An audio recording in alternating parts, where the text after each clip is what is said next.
Evet arkadaşlar, kimler obezite cerrahisine aday? Bu aslında hepimizin yıllardır kafasında soru işareti yaratan bir şey. Aslında dünya bunu standartize etmişti ve yaklaşık bir hafta önce de Sağlık Bakanlığı bir tebliğ yayınladı. Dedi ki artık bizim yıllarca söylediğimiz metabolik cerrahi kavramını da obezite cerrahisinin, bariyatrik cerrahinin içine aldı.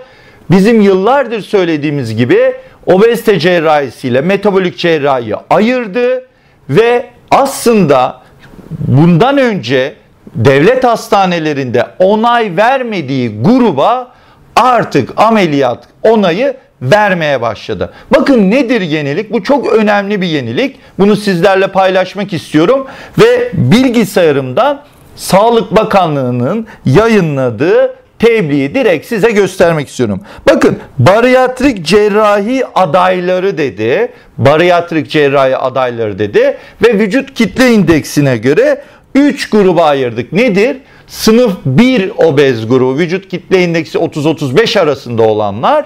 Bu gruba daha önce Sağlık Bakanlığı ameliyat için endikasyon vermiyordu ama dünyada bu grup kontrolsüz diyabeti ve kontrolsüz hipertansiyonu var ise bu grup ameliyat oluyordu.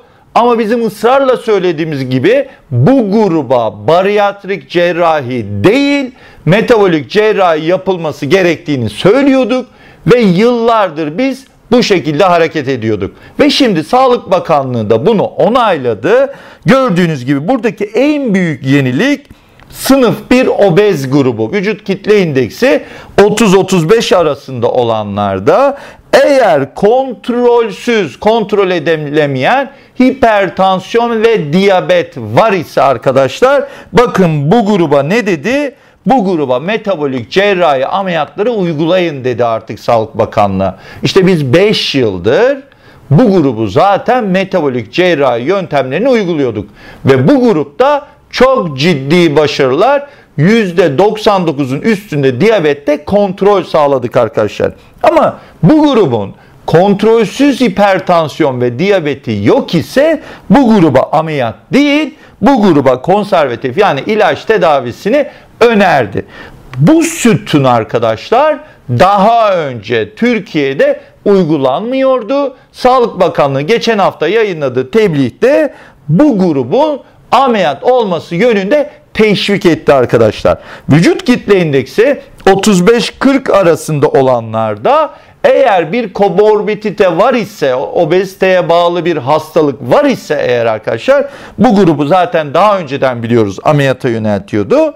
Vücut kitle indeksi 40'ı geçmiş bireylerde de hiçbir şeye bakılmadan gördüğünüz gibi obezite ve metabolik cerrahi ameliyatları öneriliyor. O zaman buradan ne anlıyoruz arkadaşlar?